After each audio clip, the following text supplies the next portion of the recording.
વરસાદી સાંજ હોય અને આપણે ભજીયા ખાવાનું મન થાય તો બટેકાની પતરીના ભજીયા આવી રીતે બનાવો. ખૂબ જ ટેસ્ટી બનશે, ફટાફટ બની પણ જશે અને નવી નવી રસોઈ શીખતી બહેનો માટે ખાસ ટિપ્સ છે. સૌથી પહેલાં અહીંયા આપણે બટેકા લેવાના છે. બટેકાને ધોઈ છાલ ઉતારી અને આવી રીતે એની ચિપ્સ બનાવી લેવાની છે. બટેકાની આવી રીતે ગોળ ગોળ ચિપ્સ તમે બનાવો એ પછી સૌથી પહેલાં આપણે લઈશું બેસન. અહીંયા આપણે 2 વાટકી બેસન લઈએ. બેસનની અંદર સૌથી પહેલાં નમક ઉમેરવાનું છે. નમક ઉમેરી હળદર ઉમેરી દઈએ. હળદર ઉમેરી સહેજ અમથું લાલ મરચું, સહેજ અમથું ધાણા જીરું, હળદર સહેજ અમથી વધારે લેવાની. સાથે સાથે ચીલી ફ્લેક્સ ઉમેરવાથી એનો ટેસ્ટ ખૂબ જ સારો આવે છે. ચીલી ફ્લેક્સ ઉમેર્યા પછી હવે આપણે ઉમેરીશું સહેજ અમથો ઈનો. ઈનો ઉમેરવાથી બહુ સરસ ઉપરનું જે લેયર હોય છે ફૂલાયેલું બને છે અને સાથે સહેજ નરમ બને છે.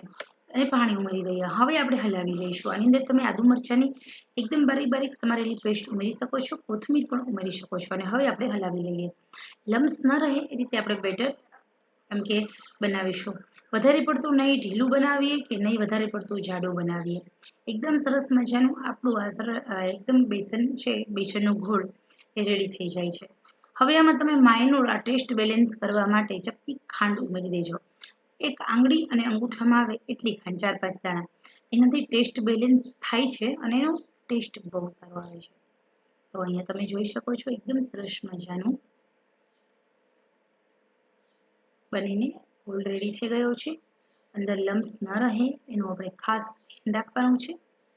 તો બસ આ જ રીતે આપણે થોડી વાર માટે આપણે મૂકી દઈશું અને એ પછી 2 થી 3 મિનિટનો રેસ્ટ આપીએ અને પછી આપણે સરસ રીતે આપણે એમ કે પતરીના ભજીયા રેડી કરીશું. તો મેઇન ખૂબી છે આ બેસનની છે. આ બેસનના કારણે વધારે ટેસ્ટી બને છે. આમાં તમે અજમો અને જીરું ઉમેરી શકો છો, તલ પણ ઉમેરી શકો છો. તો અહીંયા તમે જુઓ આપણે ચપટી ખાંડ ઉમેરી દીધી છે, માત્ર 3 થી 4 દાણા ટેસ્ટ બેલેન્સ કરવા માટે. હવે તીખાશ જોઈએ છે તો એકદમ ઝીણા ઝીણા તીખા મરચાં એકદમ ઝીણા ખાંડી અને આમાં ઉમેરો. સાથે સહેજ અજમો ઉમેરો એટલે નેચરલ તીખાશ આવે છે. તો અહીંયા આપણે ખાંડ ઉમેરી અને હલાવી લેવાનું છે. બહુ ટેસ્ટી બને છે અને બસ આમાં સહેજ પાણી હજી ઉમેરશું. આ થોડું ઘટ છે. આના કરતાં સહેજ અમથું પતલું હોય ને તો વધારે ફૂલાશે. તો વધારે એટલે માત્ર થોડું. તો અહીંયા આપણે હલાવીશું. તમે જોઈ શકો છો. હવે આપણે થોડું પાણી ઉમેરી ફરી આપણે હલાવીશું અને એ પછી આપણે પતરી છે આપણી પાસે રેડી છે કરેલી એમાં ઉમેરી દઈએ અને એ પતરી ઉમેરી અને પછી તેલ ગરમ કરવા મૂક્યું છે એમાં તળીશું. તમે જોઈ શકો છો આવી રીતે આંગળીની મદદથી આપણે જે બટેકાની જે પતરી બનાવેલી છે, બટેકાની ચિપ્સ બનાવી છે, બેસનવાળું કરીશું, તેલમાં મૂકીશું. તેલમાં જ્યાં પણ જગ્યા છે ત્યાં મૂકીશું. ગેસની આંચ આપણે ફૂલ રાખવાની છે. તો અહીંયા તમે જોઈ શકો છો ગેસની આંચ એકદમ ફૂલ છે અને આપણે મૂકી દઈએ અને પછી એમ થાય કે થોડું ચડી ગયું છે 1 થી 2 મિનિટ, ત્યારે ગેસની આંચ સ્લો ટુ મીડિયમ કરવાની અને પછી વળી ફૂલ કરવાની. તો આવી રીતે અહીંયા તમે ફટાફટ પતરીના ભજીયા બનાવી શકો છો. તો ખરેખર આ જે વરસાદી સાંજ હોય ત્યારે નાના બાળકોને પતરીના ભજીયા બહુ ભાવતા હોય છે.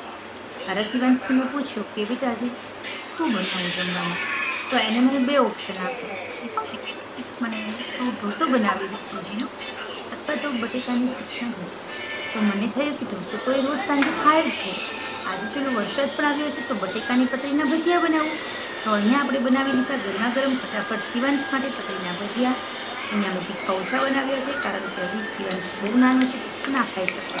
ગેસની અંત હવે આપણે ખાઈશ મીડિયમ કરીએ અને આરામથી આપણે ફેરવી લઈશું. ફેરવ્યા પછી ગેસની અંત ફરી ફૂલ કરવાની અને ફરી આપણે ધીમે ચડવા દેવાનું છે.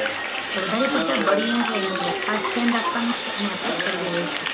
તો આવી જ રીતે ફૂલ સ્વાદમાં બનીને રેડી છે ગરમા ગરમ સરસ મજાના બટેકાની પતરીના ભજીયા. અને તો આપણે ગુજરાતમાંથી કરીએ છીએ પતરીના ભજીયા. તમે બહાર જાઓ તો તમને પૂરી ખોળાપણાને કહેવામાં આવે છે.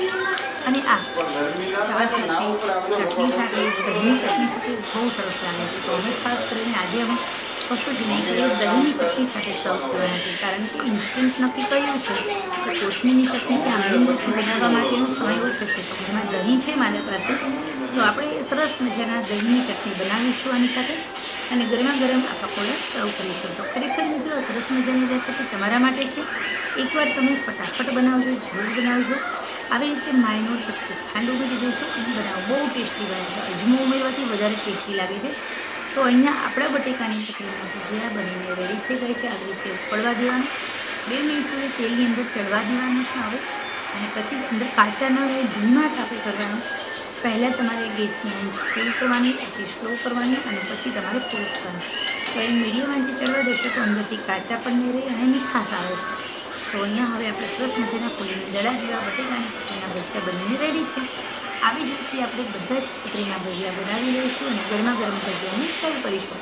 તો ખરેખર મિત્રો આ સરસ મજાની રેસીપી તમારા માટે છે, એકવાર તમે જરૂર બનાવજો.